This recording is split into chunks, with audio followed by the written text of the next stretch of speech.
So we've covered a lot of ground. This is going to be a fireside chat. So we're going to keep the questions and the answers snappy. We have Girish Mohile, Vice President, India CMB Regional Centers, in conversation with us.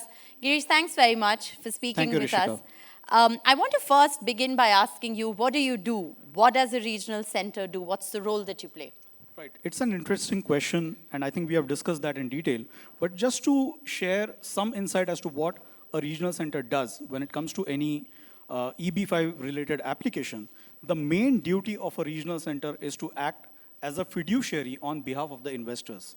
So the basic job of a regional center is to ensure that we are able to procure projects which will qualify their investors whom they are asking the investment to be done in that particular project, that it will qualify for EB5 investment in the first place. Now, what are the two main goals when it comes to any EB5 visa, which a regional center has to take care of? One is the job creation. So each investor who is investing 800,000 worth of money, hard-earned money, firstly, they should be able to get a green card by creating those 10 full-time jobs, which is the mandate as per the law, that each investment of 800,000 needs to create 10 full-time jobs. So that's the first duty.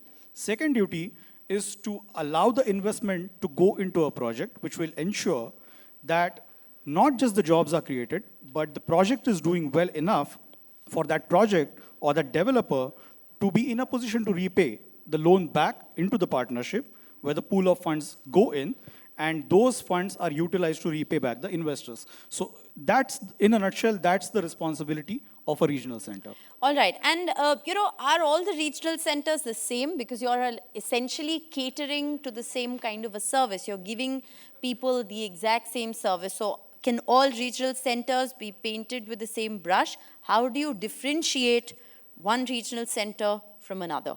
Right. I think, it can be compared to a car company. So a car is a car is a car. It has four wheels, it has a steering wheel. It helps you reach from point A to point B. But what a regional center does, or what differentiates rather a regional center, is the fashion in they are able to structure their businesses or structure the projects. So for example, CMB regional centers has been in EB5 space since last 27 years. So we were first designated as a regional center back in 1997. And we have 85 plus projects under our belt. And we have helped around 6,300 plus investors, including the families. So I'm not multiplying the number by including the family members. It's one application inclusive all the family members. That makes one application, 6,300 plus investors from 103 different countries. Now, how have we been able to do that across the years? By acting as a fiduciary, as I earlier mentioned. Now, are we a developer? No, we are not a developer. But we have worked with developers across the years where our project team analyzes that particular project to ensure that the green card is going to be received by the investors and also the repayment happens. Another thing which differentiates the regional centers is the asset class. So some regional centers might be comfortable with a particular asset class like a resort or a hotel. Other regional centers might not be. So what goes into that due diligence process is to analyze the macro and microeconomic activities in that particular region, that particular area, and at that particular point in time. So something which made sense 5 years back or pre-COVID might not make sense right now. Another differentiating factor is some of the regional centers are themselves the developers. So essentially, they create an SPV so that the funds can move from investors into that project, but they themselves are developers. Now, is this legal? Absolutely. However, if there is any issue with the project or job creation, we as a regional center, as CMB, we have all the right to act in favor of the investors to sue that particular developer or a borrower, because we have no affinity towards them. It's a business, or it's a lender or a borrower transaction which is happening. But in case the developer is also the regional center, there might be an issue whether they are going to take immediate action and relevant action against themselves in the first place. So that is something which differentiates. All right. So what is a regional center? How is one different from another? I think two great questions that you've answered. The final question is why EB5? Right. So we have discussed at length as to what EB5 is all about. Now, one thing to analyze as an investor or a prospective investor who is interested in EB5 is to first ask themselves and talk within the family whether EB5 is the right or the best route for them. So for example, if my main intention is to just visit US as a visitor, or probably buy a property over there, then EB5 might not be the right choice for you.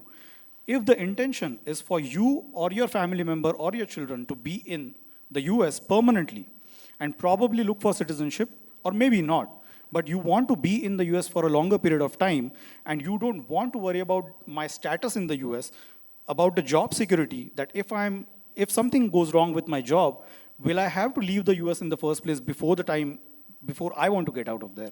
So all these questions need to be asked to themselves.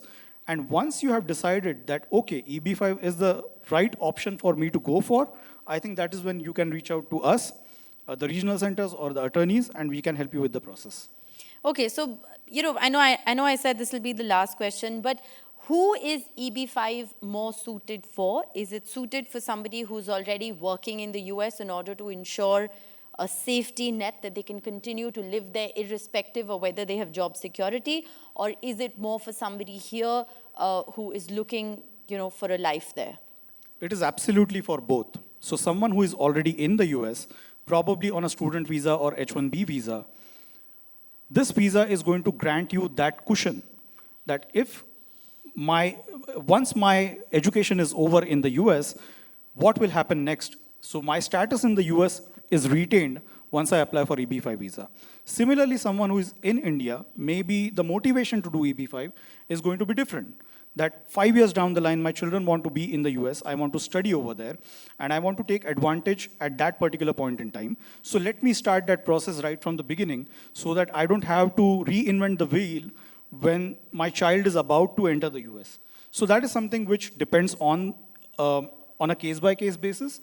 But as far as the advantage of a US EB5 visa is concerned, I think it is for anyone who qualifies for it and he wants to stay permanently in the US. Okay, so if you've decided whether you're here or already living in the US, if you've decided you want to do it, you have to, of course, first meet the qualification, and then next step is to meet the experts who will help you navigate Absolutely. the landscape. Thanks very much. It was lovely talking Thank you to so much. Thank you.